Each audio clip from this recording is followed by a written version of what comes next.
It was very upsetting to see the assassination of Charlie Kirk.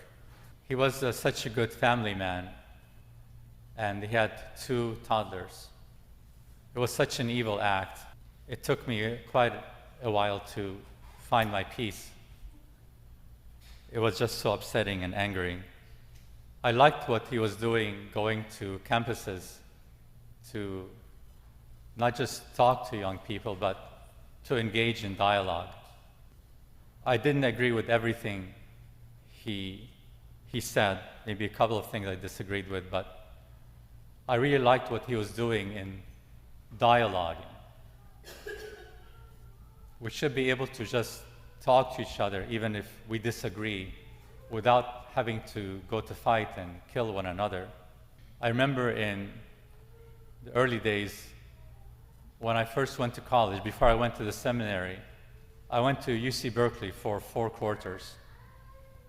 In those days, yes, it was a liberal college, but being liberal was so different than it is today. You were able to dialogue and talk openly.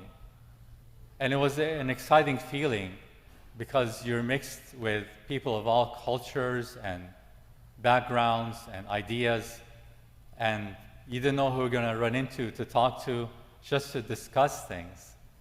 And it was just such a good feeling to be able to do that openly. But over time, things changed. And if you don't hold certain views, you don't want to come out and talk about anything. You just want to play it safe. And what a shame how things changed. This is why I really liked what he was doing, going out and trying to bring that freedom of speech and dialogue with people that you disagree with.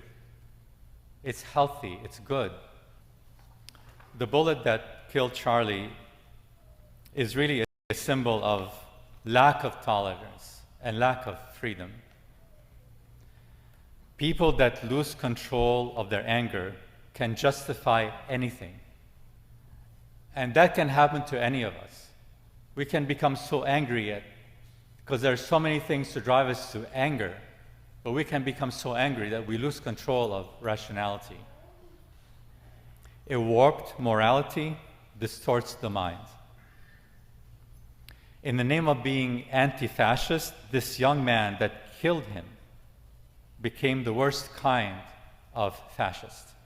As I said a couple of weeks ago, we're living in a time of great conflict between faith and anti-faith, between believers in God and atheistic-minded activists.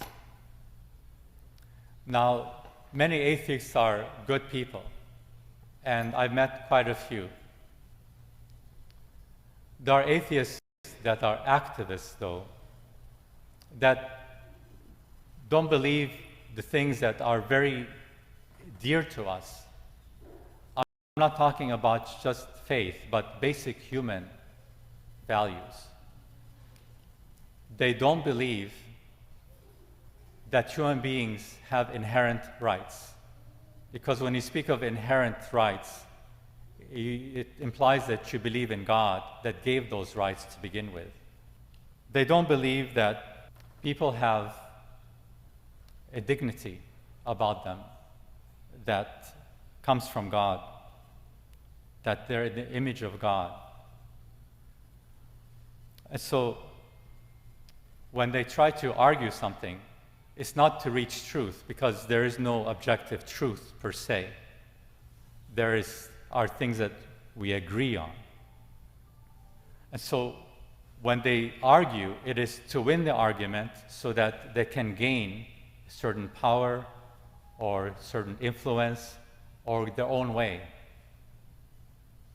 When a person of faith argues, it is to reach the truth. It is to speak about the truth.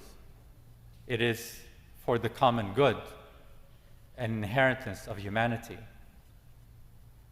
So it's a very different approach. For the believer, life is sacred. But for the unbeliever, life is not sacred because there is no God. And someone that you disagree with, you can eliminate. And I'm not exaggerating.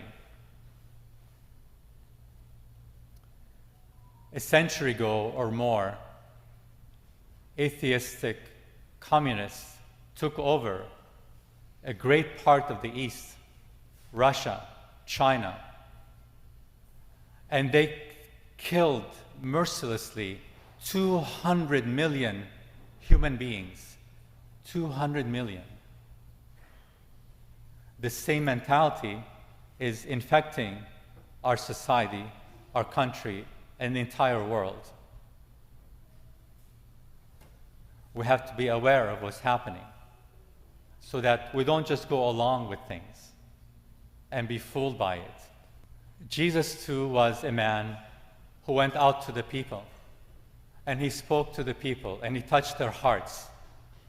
But following him everywhere he went were scribes and Pharisees and Sadducees who would challenge him with questions, except the questions that they were asking were not questions to understand or to reach truth, but questions to trap him so that they can find a way to put him to death.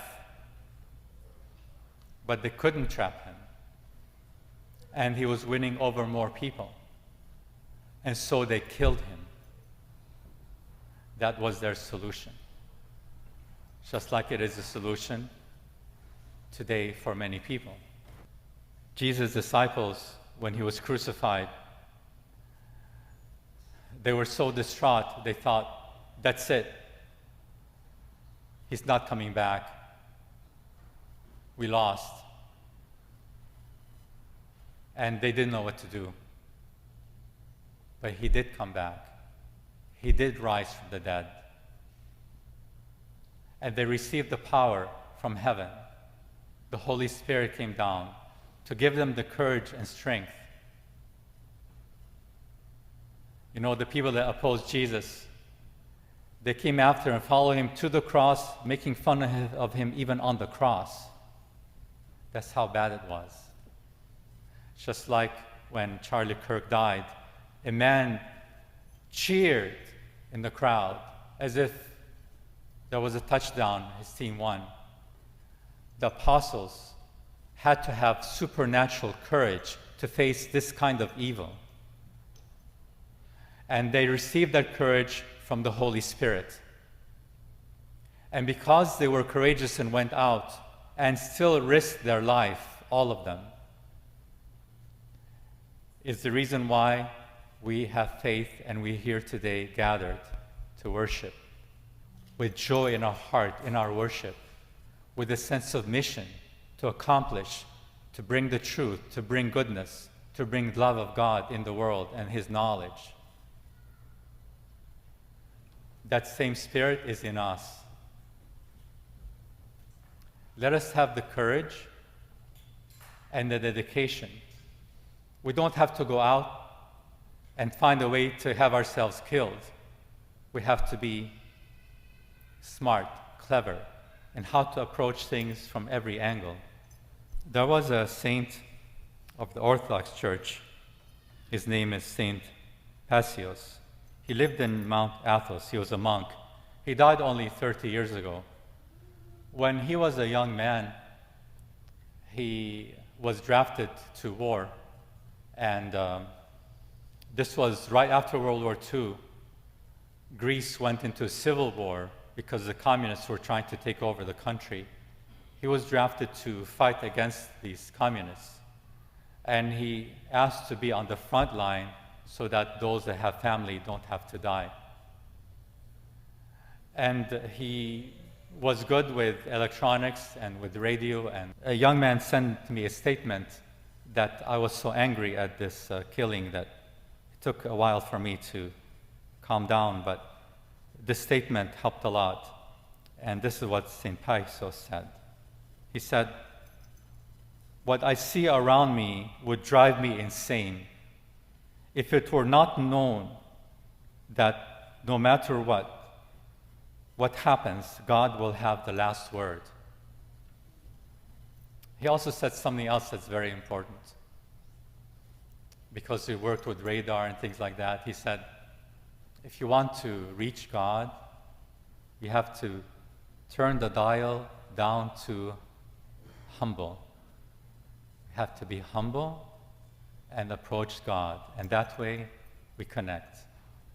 And that way, in our connection, we receive the Spirit, and we have the courage to be in the world and combat the evil that is in our generation. The Lord is with us, and the glory of the cross will be our guide.